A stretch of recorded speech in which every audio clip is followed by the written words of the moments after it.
Wayne thinks the Earth's flat, we think it's round. We would like to discuss.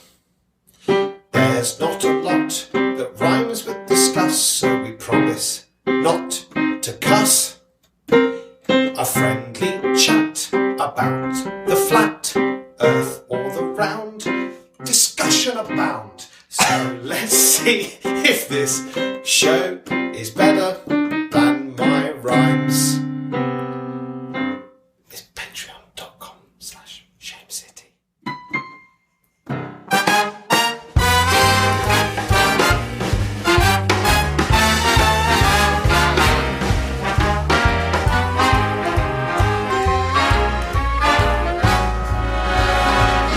Look for the bare necessities, the simple bare necessities. Hello and welcome to a very, very special episode 60 celebration of That's a Shame. I'm Isaac, and joining me, as always, one of the most prolific interviewers of the Flat Earth, Declan Delane. How did you get into the field? Well, when you've debated the flat Earth online, when you have certificates like we do.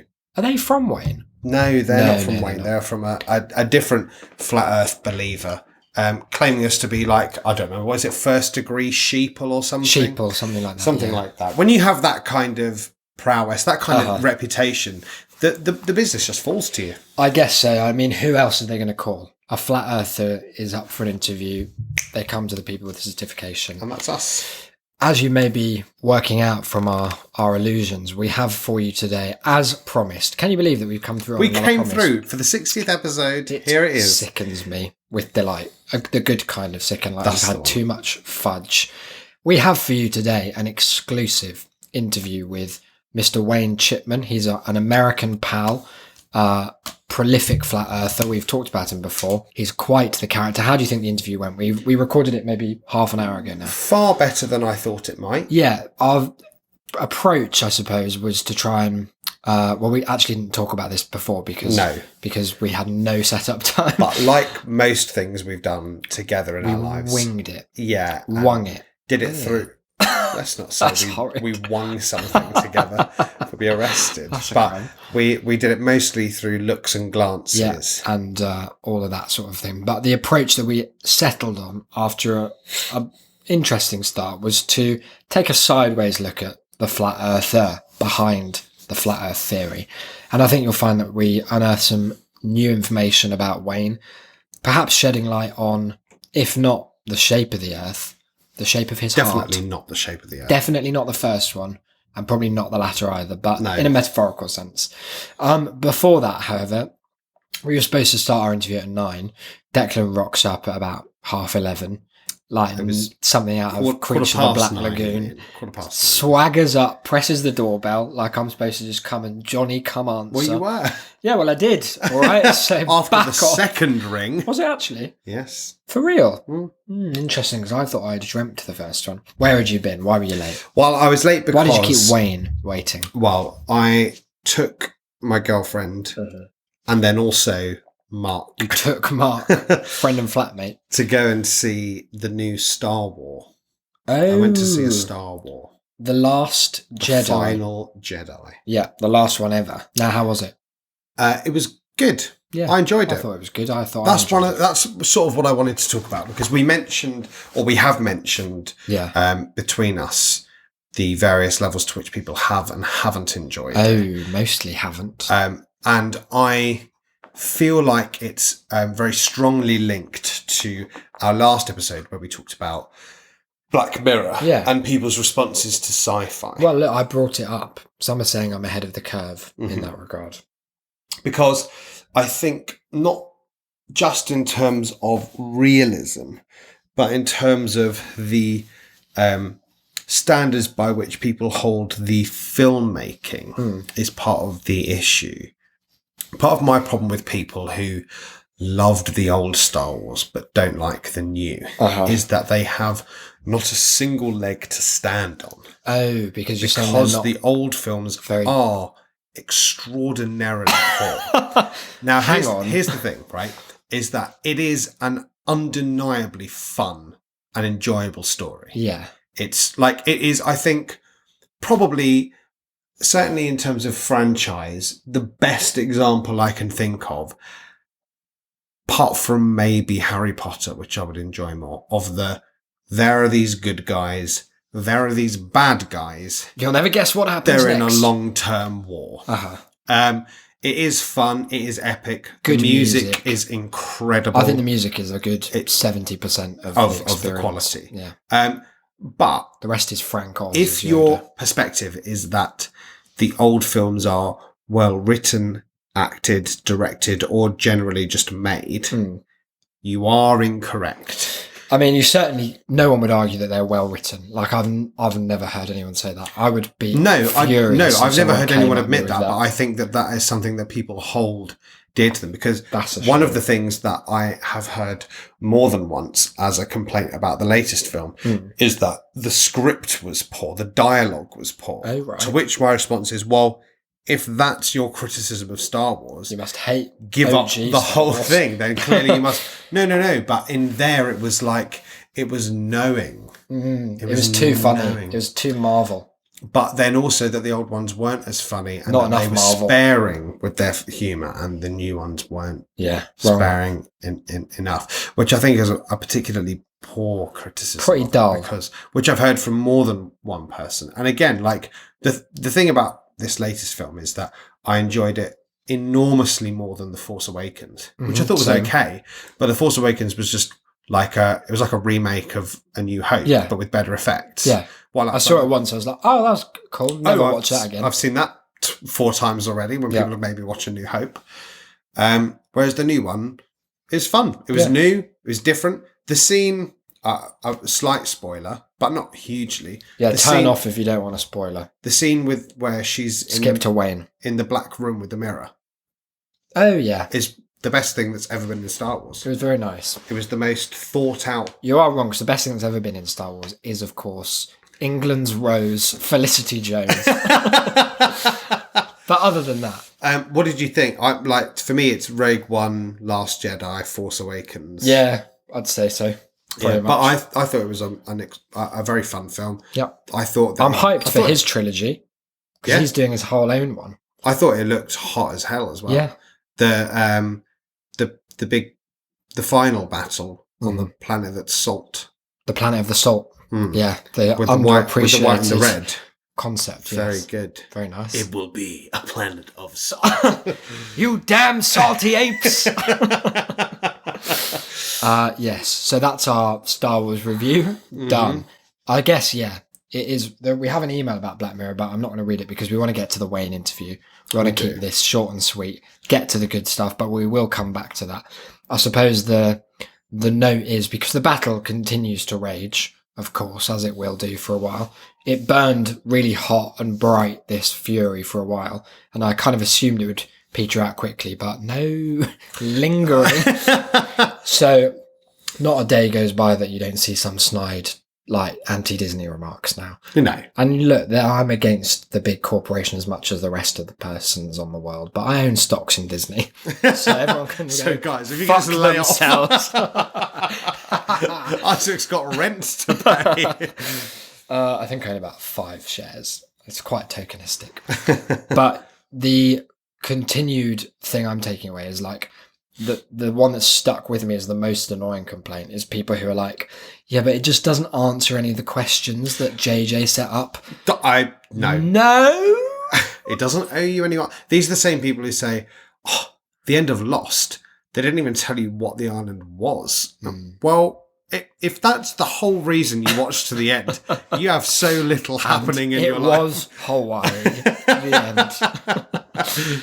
What ending would be satisfying? People saying there weren't answers are people who are watching for the wrong reason. They're the people who watch detective programs to shout out the answer who as the soon murderer as is. they can. I haven't told you that I had a bit of an interrogation from my family when they were up about your lampooning in the last episode of people who watch quiz shows and shout out the answers. I was myself lambasted for not defending Oh, this really? as much. Well, I mean, you've let the Delanes down. Well, my thought was that you in particular were not a fan of those who, whilst in a room where such a show is incidentally on, or if it's just playing, that there's like one person in the room who's just shouting out the answer. And I did, in fact, as I recall, have a specific family and events caveat to my claim. Yeah. Because it's in some families, like I've been round to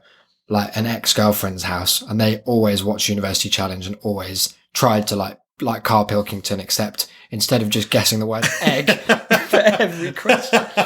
That never fails to amuse me. Yeah. The image of Carl just sitting there guessing egg out loud. Or guessing who's going to answer rather than what the answer is. But yeah, like it's a tradition. That's fine. Who am I to intrude on that? My particular complaint So if you could just give a spoken apology to the Delanes. I think you need to. You should have I've supported done them. my bit. You didn't back them up. You need to. in a big way. I've spoken to Look, them. I was letting you vent The because I felt Delanes- you needed it. The Delanes know all too well that I support them in all of their endeavours, Even in quiz related. Even in their opposition to our Turkish restaurants. Look, well, I draw the line there potentially, but that's fine. It's an amicable drawing of the line. Yeah. Look, let's just dive in. We've got. Can we just say sorry on the before we go on the quiz element? Oh yeah. The message that I sent you earlier.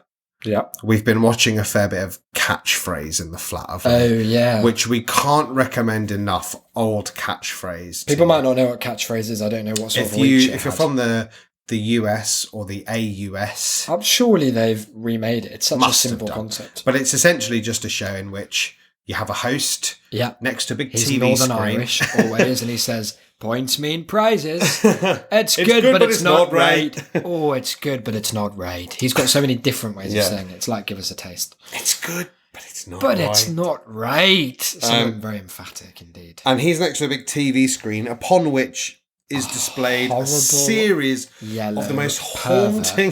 circle man. It's one of the most haunting depictions of stock phrases. Now, in the newer versions, they've run out of phrases. So they've also just gone on to film, Oh, I didn't know about objects, whatever they want. It's lost its roots. It's not just it's not catchphrases. Just it's catch just stuff. anything. Catch anything you can. That famous Tom Hanks film. Catch anything you can. And there are two people who have to guess what it is. Whilst Mr. Chips, the animated hell, acts out usually something that looks a bit like wanking. Almost inevitably. Because it's a really weird and like juddery animation. But the thing is that like most people who go on there, almost everyone I'd say who goes on there doesn't seem to realise is that if it is on the screen, it is a phrase. Yes. It is something They're not trying that to you would trick you. know that someone will have said. At some And point. it's not something that's just a random selection of words. We're watching one of the more recent ones recently where a Paralympic swimmer suggested the answer to one might be cloud angel. Oh, that phrase cloud angel. Like when you're like, what are you doing she's later? Such a cloud angel. Classic cloud angel question. But the one that I sent Isaac earlier, watching an old episode from the 90s, there was a picture of a bench and then a pencil came down and drew a line across it. Oh, The answer was benchmark. nice. Right? Simple. To the point. Say what you see. Say what you see. Yeah. One of the contestants unfortunately guessed the writings on the bench. You remember that famous Bond theme?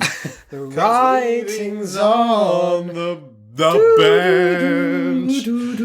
Horrid. I mean, why would you bother saying that? Why do people do that though? Why do people go on there just to say things they've never heard?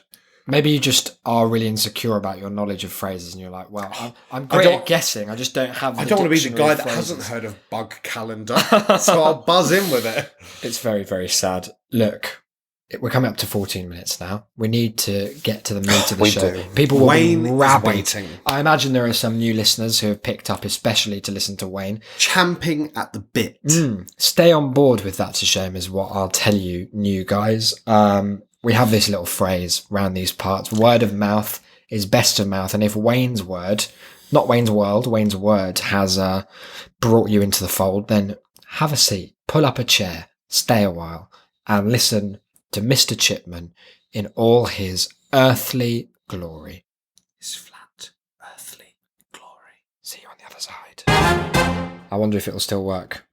I think it will. Let's assume it will. Would you like to introduce, Declan, the concept? What's going on now? Well, yes. Hello, listeners, and welcome to... What is it? Is this episode 60? Yeah, well, we'll already have done an intro, though. I know. Oh, that's a shame. We're here with the wonderful Wayne Chipman, all the way from the US of A. Very same. Who we have mentioned briefly on previous podcasts. Yep. Just to introduce the topic of this interview, he is perhaps the most prominent flat earther we've come across. And we've looked far and wide. Oh, we have searched far and wide. Wayne is a connoisseur of the flat earth and quite a prominent debater of it in the public sphere. You've done a fair few interviews before, haven't you, Wayne? Actually, I've done one podcast before, but I'm part of a 50,000 group that we do our fair share of back and forth for who many people watch and don't comment on the post because there's a lot of ridicule going both ways. Yeah, absolutely. Well, it's a pleasure to have you here. Thank you very much for agreeing to come on the show. Well, thank you, guys. Can I ask why you agreed? Why I agreed? I like to debate. I like to put the word out of what we've discovered about our Earth. And it's always enjoyable to do it. I've been doing it for over a decade now, and it's never grown old. Okay. Fantastic. And hopefully, we're based in the UK, as you can tell. The Flat Earth movement, it's not quite as prominent over here in my experience. So maybe you'll be able to spread the word and evangelize to a few converts. I was interested by a particular word Wayne used there, which was discovered. What do you propose, Wayne, is the largest actual discovery that the flat Earth movement has made about, as you call it, our Earth? Well, it begins with the motionless Earth, because a lot of people fail to realize that no one goes from believing in the spinning ball Earth to a flat Earth. They don't just make that jump. Every single person who's ever discovered it has learned of our motionless Earth, and then that helps ease you into learning of the flat Earth. And the flat Earth, NASA cannot take a real image of our Earth. If anyone wants to, they can look online and see all the different ball Earth photos NASA has shown over the years. And there seems to be a lot of them, yeah. Well, there's so much discrepancy in them, and then they get the continents. Like one of them, they've got America as like a third of the world. It's a nice one if it were true, but we'd have more land. That's basically on the evidence we see of the Earth, because beyond that, it's all theory and hypothesis. What constitutes a globe Earth? But as far as flat Earth goes, it's a toss-up between our ocean horizon always being flat, no matter how big the view is of it, or the rising horizon, that as you rise, the horizon keeps rising to your eye. And that's probably, to any flat earther, the two biggest proofs. That our foundation. The idea of the horizon being flat, no matter how large it is something which would equally be supported by a curved globe Earth view, as is the idea of the rising horizon. So I was wondering if that... if that is a problem for any flat Earth believers. The flat horizon and the rising horizon are pretty much universally acknowledged by us. Globe Earthers won't acknowledge the flat ocean horizon. Their response is usually, "Oh, the Earth is so big we can't see it." But at the same time, they believe that a ship going over the horizon 6 miles away is disappearing, but they can't see a curve in 30, 40 miles of unobstructed ocean view.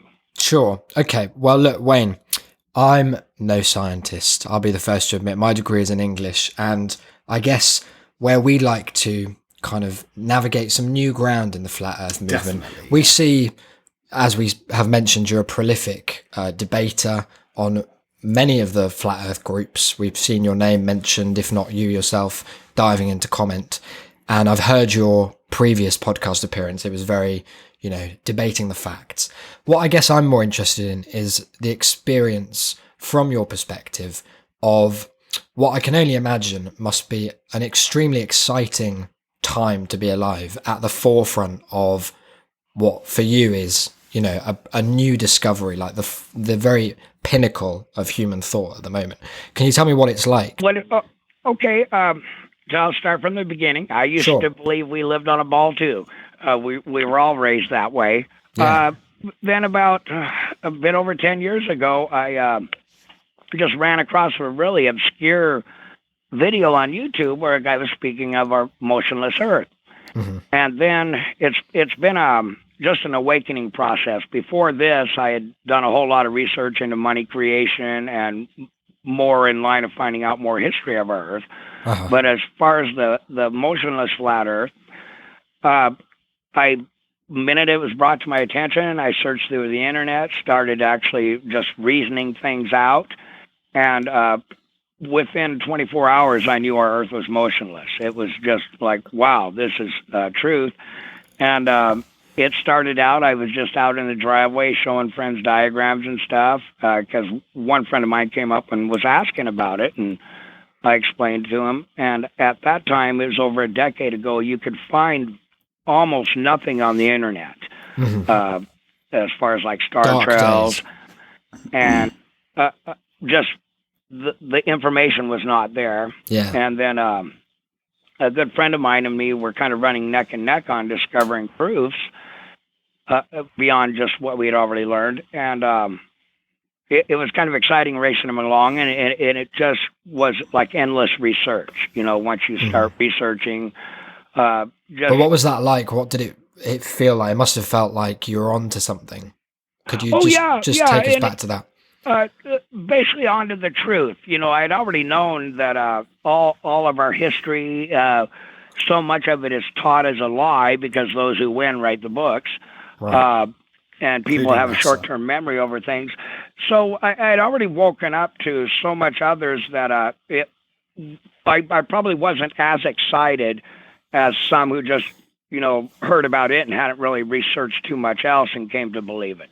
But I just did an ongoing excitement where it just felt fun to learn the knowledge and just research what other people had spent their lifetimes researching. I can go online, type in a few keywords, and in a couple afternoons, I've stolen all their research from them for a couple afternoons that they've spent years going out and doing. And that part, I feel like I'm cheating because what we have, everyone's got it at their fingertips, the world's largest library. In the early days, without the internet. very deep knowledge of the internet and all of the flat Earth resources that have been accumulated there, where was it that you were kind of finding all of this information? And what was it? I mean, you say in 24 hours you were converted from a ball earther, a globy baby, if That's I will, the very same. to a flat earther. So what was it? What was the trigger? What pushed you over the edge of this flat Earth and into belief? Using my reason ability to the fullest and critical thinking. Because when you actually started thinking things out, because it gets real silly. They say when you start thinking about it, me and you right now, both of us, the land we are sitting on is moving 800 miles an hour due east. Okay. Now you'll hear people that have taken a couple of years of college go, well, you got to have vectors. You got to draw on the angle of the movement and this and that, just to try to sidestep from that. And then others say, oh, you need a frame of reference to see the land moving.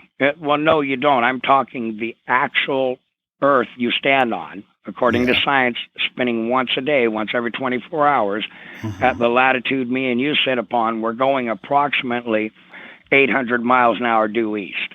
And that right there, that's it was an epiphany. That right there told me, no, our Earth does not spin. It can't possibly spin. What about it makes you think that it's not true? What about it makes it not true? Yeah. Well, if the land I'm standing on is going 800 miles an hour due east, okay, a plane they didn't have planes, when they developed Foucault's pendulum. When a plane takes off, okay, it's left this ground moving 800 miles an hour. Okay, now pretend you're at an air show. You're watching a plane go back and forth in front of you, go up, dive, turn, go one way, go back the other, go directly across your flight of path. Keep in mind that plane is in the air. Yeah. And you're on ground that's moving 800 miles an hour due east. Yeah. It can't happen. People say relative motion, but they sit in a car or train and toss a ball up and down their hand. Well, you're inside a sealed moving environment. You're attached to it. You know, from the ball's in your hand, you're sitting on the seat. You're the going ball's with it. in your... But once the plane has left the ground, there's no attachment anymore. It's in air. Okay, I suppose the globe-tastic response would be that perhaps the air is, trapped within the Earth's atmosphere. Perhaps that's also spinning at the same. Yes. Basic. And the idea that it's more to do with acceleration than it is to do with speed. What's the response Back, from the flat Earth community? Just because there's a significant body of physical and mathematical work dedicated to all of these mechanical and physical theories. I know that you have said that you used your reasoning powers to their fullest, but what is it about your reasoning powers that you think trumps several centuries of mathematics? Everyone else's. Well, you just said it yourself just a second ago. You said theories. Theories aren't facts. Yeah, and in fact, they try to... Very, very many facts and photographs. I know you don't believe in the photographs, but that in itself isn't necessarily an argument, is it? No. Because I could say that I don't believe in your theory, but that doesn't make me right any more than it does you, does it? No, when you're dealing with theory, but I like to deal with actual events. Right. Because so so talk to us about some. Oh, okay, let's get back to the airplane. We didn't quite finish that out. No, okay, finish it out. I agree with you. Say the air is moving with the earth. Okay. In fact, so many times I give people all they want. I'll say this: the ground's moving 800 miles an hour. That's good. Give us a Air's chance. moving 800 miles an hour. Okay. Yep. Because this is what globe earthers come back with me. Now, once the plane has left the ground, it's in this 800 mile an hour air. Okay. Once it turns and goes the opposite way, makes some more turns, any relative motion it had when it left the Earth is gone. It's in 800 mile per hour air.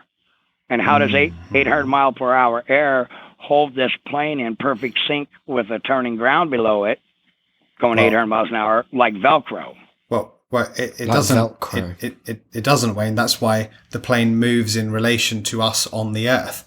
You've never been to an air show, surely, where the plane stayed exactly in line with you for the entire time. I actually have. Oh, you have? There was a Harrier It was always jump jet flying exactly away from you or towards you. straight towards the horizon. But like that's the point. Now, look, we don't want to get bogged down. Oh in no, the you're right. science. You're right. Yeah, well, because this is one point that can't be agreed upon, because relative motion Of is course. only proved inside of moving vehicles sealed up with the objects attaching. Like We're in the air. A bus or a plane. Well, most globe earthers resort to saying, well, air's moving 800 miles an hour and the land's moving 800 miles an hour, so it's 0 miles per hour. It's stationary. They always resort to stationary because a plane flying in front of you at an air show behaves as if you are stationary on the ground. Wayne, just a quick question. I've seen one of the more common vectors, to borrow the word you used earlier, that I see in the Flat Earth group is that there is some involvement from a group that is broadly considered to be called the Illuminati. Now, could you confirm or deny on That's a Shame for our listeners? I know many of whom are concerned. We get emails Daily. pretty much every day about the Illuminati. Now, is that something we need to be worried about? What precautions must we be taking? Well, against the Illuminati, well, we're all small-time people. There ain't a thing we can do. If we want to delve into this, the ones who print money control all governments. And who are they? Because people think that Russia's got a different government than us. In fact, back brace sales have went through the roof since Trump got elected, because all these Democrats are looking under their bed for the Russians every night. Yeah. On their back outs. That's a good one. It's McCarthy all over again. It's hilarious. But the Illuminati is... It's a credible threat. The ones who control the world are the ones who print money. Okay. It's a group of families. Okay, they can call themselves the Illuminati, but the Illuminati are more or less their puppets, and they control the world. I mean, if you give me a printing press, I'd control the world too. I can do that. I can give you a printing press. We could crowdfund that. Wayne, you could print money if you really Wayne, wanted. have you heard of Bitcoin? It's gonna be big. But It's blockchain. There's no gold standard. It's all fine. But no, I see your point. We're being facetious, of course. their end goal is basically wipe us out because we're useless eaters. They've got all the gold. I mean, the pittance the world has compared to what the ones who print money have is through the roof. And they've all bought into this overpopulation lie, and they're good. getting ready to play endgame. Now, as far as them coming after you or me for speaking out, this is a pretty popular show. I mean, I think we're putting ourselves at risk every day. Oh, no. Now, if you were like, what's her name? Joan Rivers, when she's all drunk saying Michelle Obama was a dude, and then I think 2 weeks later she's dead. Thankfully, neither of us is. Oh, hang on. So is that a known theory that Joan Rivers was taken out by them upstairs? Yeah, I believe it. That's amazing. What about that's gonna be because they cover that up well. So that's gonna be breaking news to a lot of our listeners. I mean, it's breaking news to us. I didn't know that. Search for the videos online, and you can find her walking up these steps, telling her, "Hey, everyone, you're fools. Michelle Obama's a dude." Right. And, then 2 weeks later, she's dead. I don't no, you're right, believe in great circumstance. That's fair enough, actually, because I reckon whenever anyone's said Michelle Obama was a dude, they've been taken out within days, weeks. Minutes. Now, Wayne, you make the point that the Illuminati are preparing for Endgame, right? They've amassed all the Beckett, as you describe it, gold, wealth in the world, about like wealth, like they've accumulated all the money. The thing is, once none of us are left, and it's just the 1%, what do you think they're going to do once that money's? I bet they'll melt it and just drink it. They're planning to wipe us out to nothing. Yeah, and then their plan is to wipe us down to about 500 million. And then are they all going to go underneath the flat Earth and just laugh? No, the bunkers are. They prepare for anything that can come their way. Yeah, well, it would be, I guess. But what's the aim? Why eliminate us all? Because they're all doing phenomenally well off of our backs. Yeah, but they've done well enough. The more there are of us, the better they can do. So they've got enough now. Are you saying they're charitable? They're actually doing us a favour. Yeah, because they've selling seen out the competition. We're miserable. 500 million of this in 7 billion homes. Mm-hmm. Sorry, Wayne, go on. They've bought into the lie that there's limited resources on this planet and we're using them up. So that what you're saying is that the media has tricked the Illuminati. That's interesting. That they've fallen for tricks that were once supporting them. Fake news. Man with the printing press controls the world. Wayne was right. Literally printing not just money, the newspapers. But news. Yeah. This is breaking. They own the media. They own the media, but they're being fooled by it simultaneously. Is that? They're not one person. Okay, they're not really being fooled. Okay, as it currently stands, right. Our Earth is being harmed. We do have some limited resources. Some are unlimited. America could feed the world if she chose to. I know, it's just lazy. Just as an example. Pull your finger out, guys. They do believe our Earth has limited resources. Mm-hmm. I shouldn't have used the word fooled by. They do believe this. No, and I think most people do. There's only so much land available. Of course. But and that's how they view it. They're looking at, well, in another 500,000 or another say 2,000 years, how can we support 30 billion people on this planet? Yeah. And they're planning on staying in control of the whittling process. Okay, that makes sense. I guess you'd want to, wouldn't you? You wouldn't want to be whittled. If it's whittle or be whittled. I'm on the side of the whittle. I'd rather be the one doing the whittling, but I don't think so. Us three, Wayne, we're gonna I think we should team up. Now, Wayne, this is a rather delicate question, and I don't mean to lump you in with some of the harsher aspects of the flat Earth community, but I do see. I've been browsing. I'm a relative newcomer. I'll be the first to admit to the world of the flat Earth, but it's been, hell of a ride. Quite a journey. One thing that does concern me is there's this real rampant there's an anti-Semitism undercurrent slash sometimes real overtones of anti-Semitism. This idea that the Jews are behind a lot of the conspiracy. Now, why do you think that's one of the uglier sides of the flat Earth? What is it about this kind of thinking, this kind of discovery that's led to that the revelation? anti-Semitism goes beyond the flat Earth.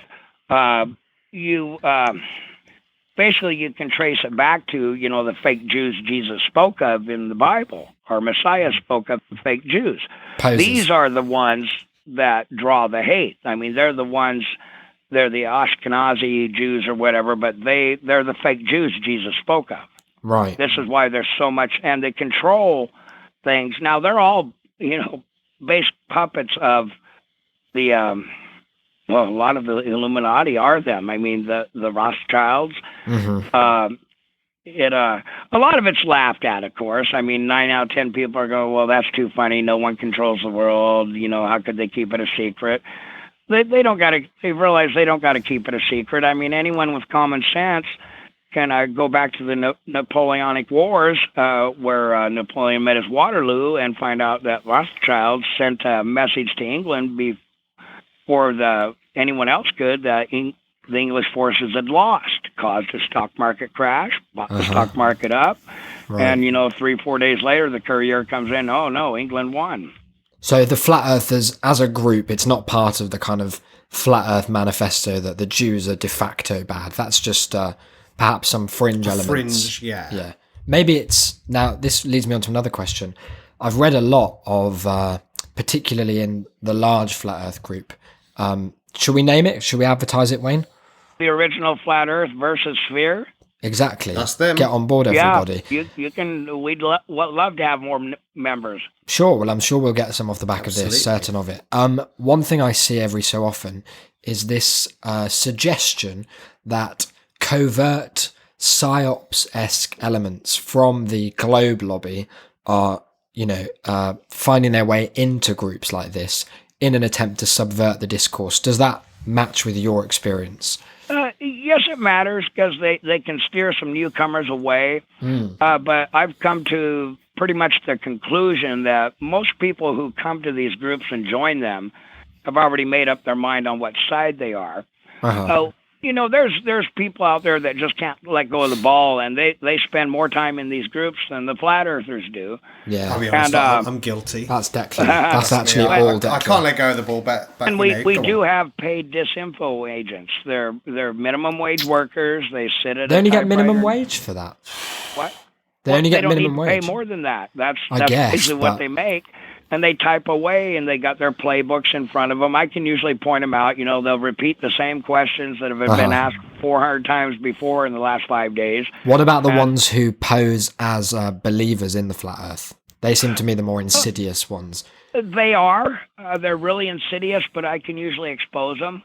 What tools do you use? What sort of what should we be looking for as diligent group members? Or is it just your reasoning skills again, which obviously we wouldn't. Well, reason and the fact I can trigger them. I'll say things to people to have go off the deep end. You guys probably have noticed that I can do that.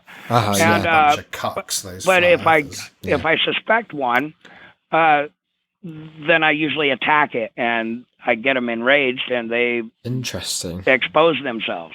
I go on the attack. Sure. Now that leads me on to something else. I've noticed, as anyone will. We see Wayne Chipman. We know this is going to be a controversial post in one of the groups. Could you talk to me a bit about your methods? Because there's often, perhaps for too long, been this idea that the best way to win people round to an idea is, patience, generosity, kindness of spirit. But you take a more kind of direct, hardline approach. Yes, me and a few others do. And it brings out... Actually, I like to get them to make the most silly statements you can ever imagine. I need to learn how to screenshot and actually get a compilation of. Oh, I'll be happy to help you with that after the interview. Inane things they say. But the thing that works most for me for getting them going is I will ask a question concerning the motionless Earth Yep. versus the spinning Earth. And I'll even Okay. offer a monetary reward if someone can ask a question that I can't answer. I And think then I've at the seen bottom a of couple my of these, yeah. bottom of my post, Uh-huh. I show a couple pictures of the flat Earth stuff, and it snaps their minds. They short circuit, I and see. they almost cannot talk of the motionless Earth. They So go flat on that question. You're in a and I way always- kind of baiting them into yes, then I bait teaching them. them. I bait them all the time. Interesting. So could you tell me about some of you have quite an interesting specific vocabulary. I've been on the internet since the early Since it days. began. Since me and Tim Berners-Lee, we were in a room together and I said, Tim, try Hey, this what on if I for could talk science. to you from miles away? From the other side of this desk. Words like, obviously, globetard, that's a classic. I mean, we're not big on the kind of ableist language, which that seems to No, we be don't- rooted we're in. huge But fans. When I'm being polite, I call them globe heads. oh, that's a good one. I can accept when that. you're not being polite, what else might you Well, use? I can tell you, we've got a Wayne classic. This is vintage Chipman, Mindless Fool. Depraved. I That think one- you've called me a mindless fool on the group before. I believe, Wayne. That one comes out. And, Why? Where did you pick up that phrase? Why did you realise that that was so particularly effective? It just kind of they made me say, "How can you be such a mindless fool?" And it works. Not a It fits. reason as any.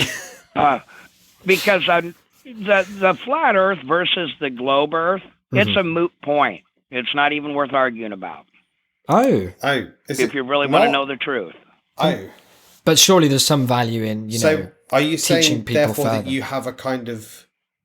Because earlier on, when we asked you about discoveries and evidence, you said there wasn't any real evidence. There were just theories for both sides.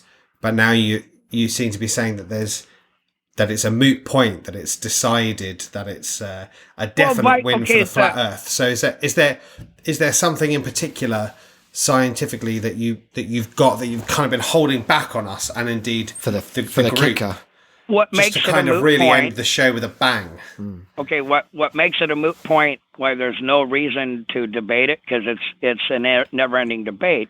Is no ball earther can possibly learn of the motionless Earth or the flat Earth until they first learn of the motionless Earth. No one's ever done that. No one's ever made that jump. Okay. But so what's the first step there? What's the big What should we be catch? directing our listeners to investigate? Yeah. How air can move an airplane The flight, to stay the up flight with 800 show. Flight mile thing, an hour we're back to ground that beneath disproved it. thing. Yeah, no. Okay, so How air we'll direct them accomplishes this. back to Interesting. that. Yeah. Do you consider yourself? Obviously, you have quite some status within the flat Earth community. You've spoken on this show and other probably worse ones in favour of the flat Earth lobby. You're well known in the groups. Are you Wayne, the king of the flat Earth? No. I like to think I'm the guy in the trenches and there's people behind me lobbing in the bombs. Interesting No, analogy. I You're rely that guy so from much. Hacksaw Ridge. I've not seen it. I rely so much on the people that can actually spend the time and do the research and print out some really great proofs and thought-provoking things. They're the ones I look up to. But no, there's no one leading this movement. The one leading this movement isn't of Earth. It's a flat And, hierarchy, fittingly. Yeah. I've got a question then, Wayne, for you. Probably one based in theory and speculation rather than the facts. Okay, make sure that this we've been isn't like dealing a with classic already. globe head. No, it Yeah? isn't. So, what this is that if the globe Earth is an idea instigated and indeed propagated by the Illuminati And others. and others, whether Jewish or not Jewish led, Well, who's to say? I mean, You the know, flat the Earth debate groups to is say. the debate is rife. If it were the case that yourself in the trenches, as I believe you'd agree, the underdog in such a fight, if it were the case that you and others were able to overthrow this idea of the globe Earth, that actually there were a majority that came round to the idea of the flat Earth, and indeed, therefore, that there was an unseen force, whether Illuminati or otherwise, that had been lying to us. What do you see then as the new world order after that? What happens once the flat Earth is accepted? Once it's realised. I don't see that happening. They That's unfortunate. The monetary system in America is getting ready to collapse. It's been collapsed. Just boggles my mind that they can keep it going. Before they let this collapse completely happen, we're either there's going to be a big war or an event they'll stage. They're going to do something to take the people's mind off revolting against them, because when this dollar collapse happens, it's not going to be pretty for America. Interesting. Are the signs already there pointing as to who's going to be the participants in the war? Is it going to be nation on nation, class on class, anything along those lines? It's basically it's going to be the government's unleashing on. There's so much. America has been poking everyone in the world in the chest for so long. Yeah. It's not going to be one nation that comes at us when this happens. It's not going to be good for America. Okay, that sounds like something. Is that something you're preparing for? And this will happen before the majority of the world woke up to the flat Earth. This started, like I said, 10 years ago. It was lonely.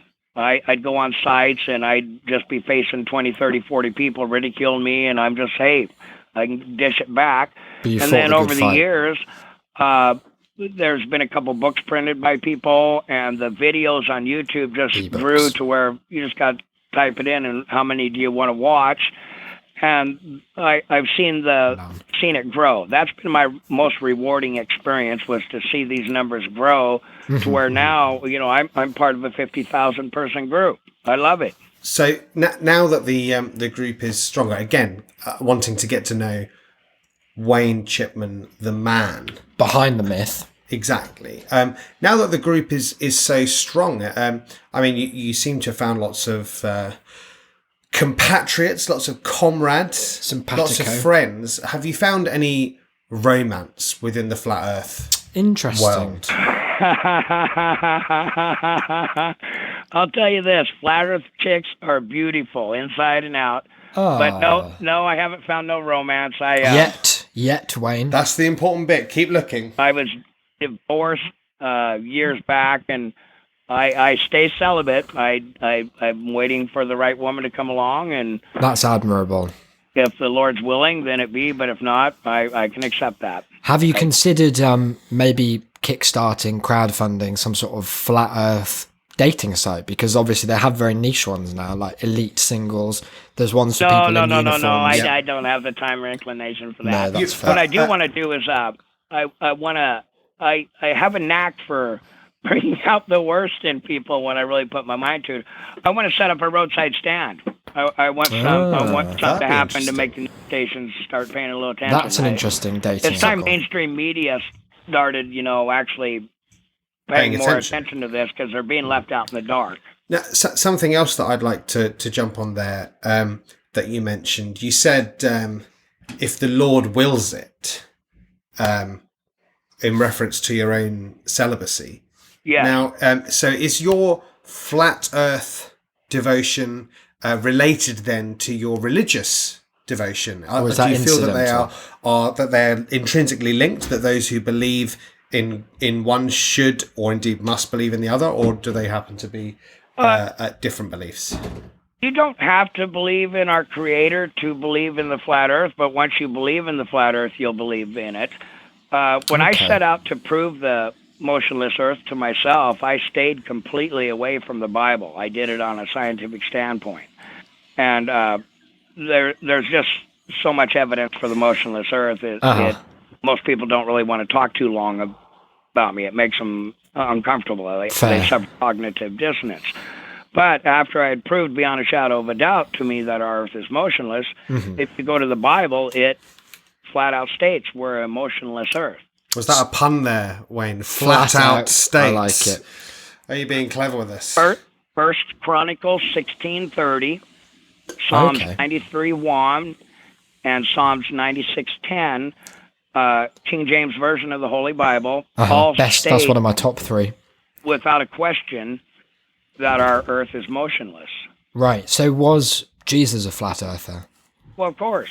Was he the flat Of earther? course, yeah. In The a flat sense. earther, well, Jesus was the everything. Yeah. He's why we're here. So I guess by default, then he takes the crown. Do you think then that the globe Earth conspiracy is one of the many tests that God sends down to follow? A theodicy. The globe Earth conspiracy is, I guess we want to call it that, is part of the Great Deception spoken of. Is that a Dan Brown? Because a lot of Christians claim they believe in the spinning ball Earth, and That's disgusting. They even they'll twist Bible verse to stand up for the spinning ball Earth, and Right. that kind of bothers me. I abortion don't as well. understand that. But normally, if someone believes in the motionless flat Earth, they also believe in a creator. Right. Okay. That all makes sense. Quick question for you on the Jesus note. What other famous figures from history do you think were probably flat earthers? Maybe not publicly, but in their heart of hearts. Nikola Tesla. Oh, interesting. Right. Yeah, the smartest man who ever lived. Einstein wasn't fit to wipe that man's shoes. Wow, that's a very quite a bold slang attack against on Einstein. Einstein. Yeah, Einstein was nothing compared to this guy. Neither was Edison. Edison was just a thief. Yeah. Edison was a killed thief. He was elephants to rubbish. make Nikola Tesla's light bulbs. electricity look Absolute bad. prick. That's Made not from on. ivory like everything else. That's disgusting, actually, isn't it? Are there Yeah, any he figures killed from... elephants to make Tesla look bad. No, Edison disgusts me. What do you mean? Did he put like the elephant corpses around Tesla's house? No, he used AC current to electrocute him to death. What a dick. Pardon my Yeah. language. Are there any, as a kind of similar question, other than perhaps Tesla, are there any figures from history with whom you specifically identify? A hero. Or Yeah, heroine. as someone like a working man of the people, a little man that the big state is trying to keep down. Do you see yourself as a kind of? I mean, we've just had Martin Luther King Day. Is that kind of how you Someone you see resonate yourself in with. the trenches, fighting the good fight for the truth, or? No, I don't give me any credit for nothing. I thank God that he opened my eyes to it. And that's I decent. feel the urge to spread the knowledge. And no, I don't want no fame or nothing. Wayne, I mean, some people have it thrust upon them, It's mate. too late, Wayne. I don't You're- want to you're be famous. surrounded by people saying, "Oh, you're a hero." Da da da da da. It's Oh, going to God, I had happen. to pump on this guy's chest for about a half hour. Don't be 2 doing months that. back, keep him alive. And then people say, "Well, you're a hero for doing that." No, I'm not. I just did what anyone would do. That's Admirable. very much so, yeah. On that note, Wayne, I realise we've left it quite late in the interview because my first question originally was going to be, can you just tell us a little bit more about yourself? We don't know a huge amount more than your kind of internet presence. Where do you live? Where did you grow up? What were your dreams? Who are you? Oh, Who is Wayne Chipman? the Where dreams. to begin? I've always dreamed of being a race car driver. I've done a little bit of it. I totally enjoyed it. I'm a carpenter by choice. I enjoy doing it. Like the Jesus. flat earther himself. Wow. I love being outside working. It's kept me in good shape. Great. Once spread a load of loaves and fish between hundreds of people. That's his vibe. So racing car driver was your kind of aspiration as a child? Yes. And what do you think that kind of represented for you? Was that just you wanted to just drive and be gone from your like small town? Where are you from originally? No. I've always enjoyed pretty much where I grew up. I grew up in Clark County, Washington, and Vancouver. Crossed the bridge from Portland, Oregon. Oh, but very nice. 20 minutes north, my grandparents had a 160-acre farm, and there were 41, I think, first cousins on my mom's side of the family. Blimey. And so That's it a was a lot. wonderful experience getting Plenty to to choose from. spend a lot of time on that farm. Interesting. And I How would never- you describe yourself in 3 words, Wayne? It's a difficult Don't one. say flat Earth believer. Don't say Mr. Wayne Chipman. We're on to you there. most people would say he's an ass. Oh no. What would you say though, Wayne? Don't leave it up I'd to say them. that's a compliment. Fair enough. Oh, I'm a nice guy. Forward, A nice guy. A nice guy. We can look. Is good enough. We've edited it down. That's a good one. Look, we're gonna we've taken up a lot of your time. I've just got a few quick questions to end on. They're kind of broad. Let's just see where they take us. I'd like to know, if you were to die and come back as a person or an object, this is from the Proust questionnaire, I was about to say, is this from that? what would it be? Now, obviously, we're going to set aside our religious beliefs for the purposes of the question. This is more about what do you resonate with? And let's set aside Mr. Tesla, because obviously he's a particularly... Or any of the elephants. Well, you definitely... You God would rest want their to come souls. back as one of them. Well, you could have stamped Edison to death, the filthy. If anyone was brave enough... I'd come back as me. I like being me. That's a lovely sign of like contentment. Proust would have kissed you on the mouth for that. Yeah, no, I love being me. I got a funny mind. I smile to myself all day long. I mean, life's just this humorous, funny roller coaster. I've had a very blessed life. Very little hurt, very little loss. I've probably had one of the more blessed lives of any man who's ever lived. I think That's a really sweet answer. that's very nice to Much hear. nicer Actually, than either of us give. Yeah, it's sometimes it's like, how do I deserve this? what's your on that note? Do you have any motto that you live by? Any words that kind of guide you, either from a book or just something you've heard? What do you find yourself saying? I don't say it too much, but the saying that stuck with me more than any in my life, I used to feel sorry for myself because I had no shoes till I saw the man with no feet. Well, there you go. Wow. I've saw one as well. Anytime you're down, you can just go park your car somewhere and look around, and you'll thank God you're not in that person's shoes. That's very true, especially if they, like you say, don't have feet. Final two questions from me, Wayne. We're in our 20s. We're kind of representing the up and coming generation of the flat Earth, globe Earth debate. What advice would you give to the whippersnappers on the horizon, coming to take your spot one day? What would you like to tell them? Research, use reason, and your God-given common sense and your senses. Just research. Research with a quest to learn, not a quest to, well, I want to look at every flat Earth debunking video out there. See, that's what some people's research is. They'll go watch these flat Earth debunking videos and nothing That's else. lazy. Yeah, Okay, why not watch a globe Earth debunk if you want to see both sides of the story? And that's what I would tell them. Look at both sides and make up your own mind. And That's if say someone were to do so, used the full extent of their will, of their reason, of their researching powers, and still came down on the side of the globe Earth, is it your belief, or is it any of the flat Earth followers' belief that someone like that just isn't worthy? Are we an open community? Are you a bad person if you believe in the globe Earth? I'd have to go back to, you have to believe in the motionless Earth first. No one will ever go to the flat Earth who doesn't believe in the motionless Earth. And that's once you come to that realization, then everything else starts falling in place. You can learn of our horizon perspective and how it really relates, how light falls. Just the list goes on and on and on. It lets you learn of how our seasons work on the flat Earth with a very near sun. It lets you, and just keep researching. The Nikon P900 camera is great. It actually is able to zoom in and show you pictures of stars, what they really look like. And the sun coming back up over the horizon. Don't worry about it. Yeah, well, also, like you stand on shore and watch any telephoto camera, watch a ship till it disappears, zoom, and you can bring it right back in. Well, according to Ball Earth, it's bringing it in through curved water. Interesting.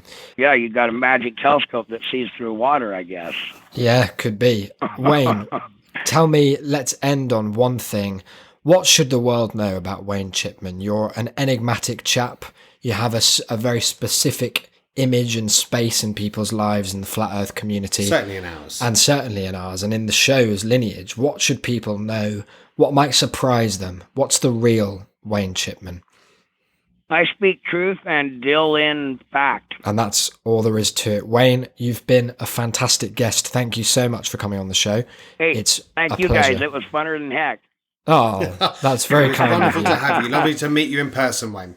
All right, you guys take care and have a good time in merry old England. Thank you. You too. Great to apart talk to you. from in Washington. Okay, Thanks a lot, bye, Wayne. guys. Bye. See you later. So, I mean, where to begin? that's that then, isn't it? Yeah. What an experience. How was it for you? Exciting. It was odd because Very different. as you mentioned, like I literally just sat down. Yeah. I was on a tube in relative silence for 30 minutes. Yeah.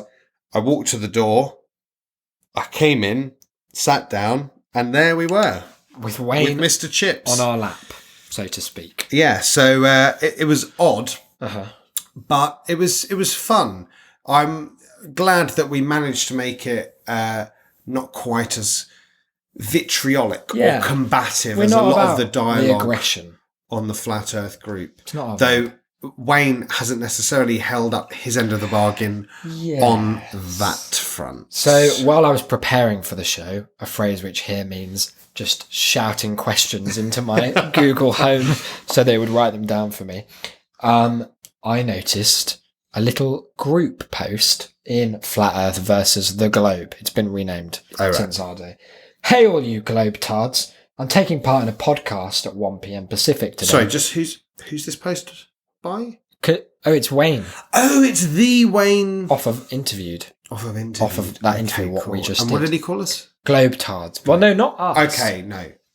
He's addressing the Globe What does babies. he go on to call us? He says, I'm on a podcast at 1 p.m.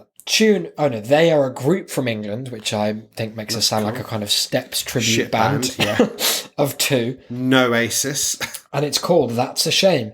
Tune into it if you can. It will let you listen to me destroy some silly spinning ball earth fanatics in the discussion. These fellas look like they're from England. He's then linked to a meme. Not that just a meme. No, it's a kind of meta meme. It It's goes like memeception. It goes like 3 layers deep, but the key component is two heavily toothless gentlemen. I think what Wayne was joshing us with there was that stereotype. Not the stereotype about British people having poor teeth. You know, the incorrect one that Americans have clung to because their healthcare system's so non-existent that they have to just poor pretend and that. expensive. Yes! Wow. I actually, look, I have here an article in a scientific journal from 2015 in which it is found, it's a comparison of oral health in the US and England. What does it find, Isaac? You'd be surprised to find I that don't it think I would. concludes that the US on average has a lot more missing teeth. A quote, no. significant percent more. No. So- You're saying that Wayne, the Wayne, user of his own self-proclaimed powerful reasoning skills, failed to find this. Look, I don't say that he failed. I think he's playing to the crowd. slipped. As we I discussed see. in the interview, he is a provocateur, first and foremost. He is. This He's like Toby Young. that's a bold claim. Yes. That's the one. It's about 50 comments deep now. There are people like linking to our Twitter, people asking if they could listen live. All of these requests met with a firm no. But I mean, it's been good for the show in that sense. We've reached a new, not necessarily what I would consider our core audience. If anything, they are the opposite of that core I think audience. if those who do stick around are going to be antagonists at heart. If any of you are listening and you do have an email for us, we'll be giving out links at the end of the show. Well- so do send them straight through. Yeah. We would genuinely love to hear from you. If you'd like to come on, Why not? if you don't feel like Wayne did you and your views justice, let us know. Or perhaps we didn't do justice. I mean, I know we didn't because we presented absolutely no arguments for the flat Earth. We wouldn't have because it's bullshit. Oh, I meant the globe Earth. See, we wouldn't have to I've because changed it's fact. my thinking. That's, already. I see. What are your thoughts? Have you? No, I mean, Flip-flopped. as I did say to Wayne, Yeah, I won't let go of the ball, but not through not some kind easily. of childish petulance, more through fact. Well, that's Yeah. what the Illuminati would Fact tell you. Someone asked, "Is it a comedy show?" Wayne says it will be comedy as the Globetards will be made fools of. Oh, He's all over it. He's all over it. Someone linked to a random man called James Valentine, whose profile is called That's a Shame. So nice. sorry to James Valentine for any hate mail you got that should have been directed to declan@shame.city. But yeah, I mean, look, it's all in good fun, isn't it? it is. Any more from this post? There seems to be a fair bit there. There's quite a lot going on. So I posted a little GIF. Yeah, there's this Shame GIF. There's our Twitter page immortalised there. They like our hot pink Twitter page. They're enticed by the corn, you say. Who wouldn't be? Corn is a stalwart of the flat Earth movement. I'd say so. Any other particular insults towards us? No, well, most people are on our side in are response to this, yeah. Oh, that's good. For now. I mean, when they hear the episode. Oh, they're very much against us. Immediately. I think it only remains for us to thank... Would you feel, sorry, just before you do that, would you feel any responsibility, any guilt, any, dare I say it, shame? Ooh. If someone were to listen to our episode and then convert to the flat Earth view? I would be proud as punch. I'd be so glad. Are you considering going on catchphrase? I would consider it a personal triumph. Look, the writing's on the bed for you. That's what they've said. The Angel Cloud told me, I think, if you're someone with that flimsy a sense of fact or of respect for your own beliefs, on either side. Yeah. I mean, one podcast shouldn't be enough to convince you of anything either way, really. No. I would hope that both our flat friends and our globe gang can just get together in their skepticism and hopefully push towards a brighter but flat horizon. If you went to a party and someone said, "Hello, this is James. He's a flat friend." It's of like mine. when you go to a wedding and they're like, which party are you with, sir? The flat friends, the flat friends, or the gang? Globetards. Oh dear. Well, as I was saying, we must thank Wayne for coming on. Definitely. He was a wonderful guest. He was a wonderful guest. I feel like, as we said, we got more from him than I was hoping. Definitely. We really got to know the man behind the legend that is Wayne Shipman. And he is a legend. Google his name. Look on any of the Flat Earth groups. You'll know. He's there. Yeah, it'll change your life in a big way. What was I going to say? I had something else. What else do we have to thank people about? Oh yeah, mainly the reason to thank Wayne was that he acted as a stand-in for our failure to otherwise commemorate this 60th episode. Oh yeah, he did do that. That's good. That was nice of him. And thank you for filling that role for us. I'm sure if you liked this sort of interview with, I think Wayne would allow us to characterise him as a fringe figure. An eccentric. Yeah, he's out there. He'd be the first to admit it. Then get in touch, tass@shame.city. More of them can be arranged. And again, as we said, if you are a globe Earth or a flat Earth believer, you've been affected in any way by the issues discussed in this podcast, you're angry, you're glad, you're upset, you're disappointed, you're pleased, you're encouraged, aroused, intellectually, definitely, or otherwise, do email, because we would like to know, and we'd like to, if like we say, if you want to come on, you want to debate it, let us know. How can people get in touch with the show then? We've mentioned email, tass@shame.city, but what else? Well, they could go to the website and send us a message through there, shame.city/contact. Just click on contact, it's all good. You can find us on Twitter. That's another place that we're very easily accessible.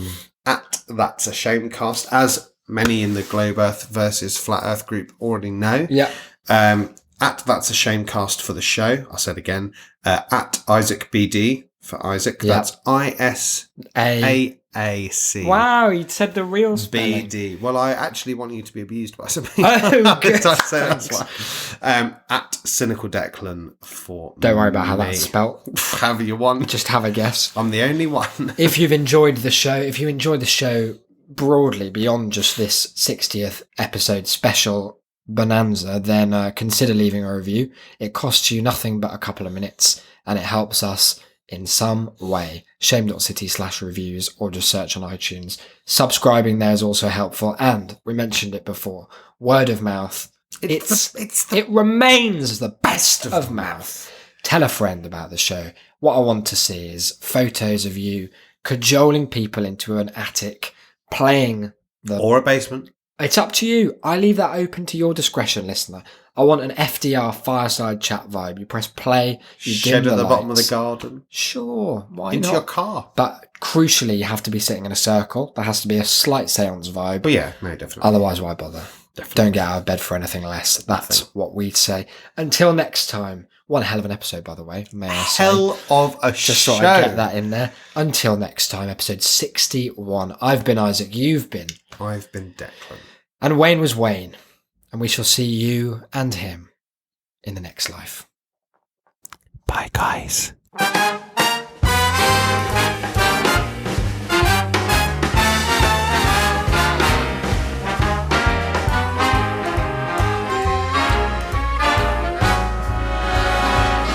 Look for the bare necessities, the simple bare necessities. Forget about your worries and your strife. I mean the bare necessities, oh Mother Nature's recipes that bring the bare necessities of life. Wherever I wander, wherever I roam, I couldn't be fonder of my big home. The bees are buzzing in the tree to make some honey just for me. The bare necessities of life will come to you.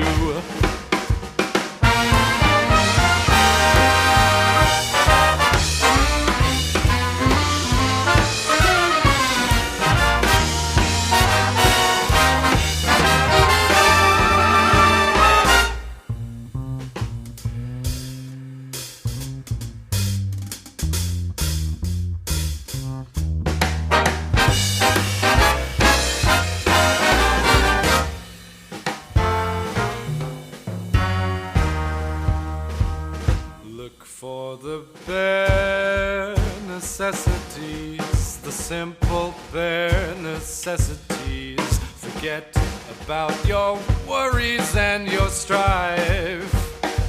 I mean the bare necessities, oh Mother Nature's recipes that bring the bare necessities of life.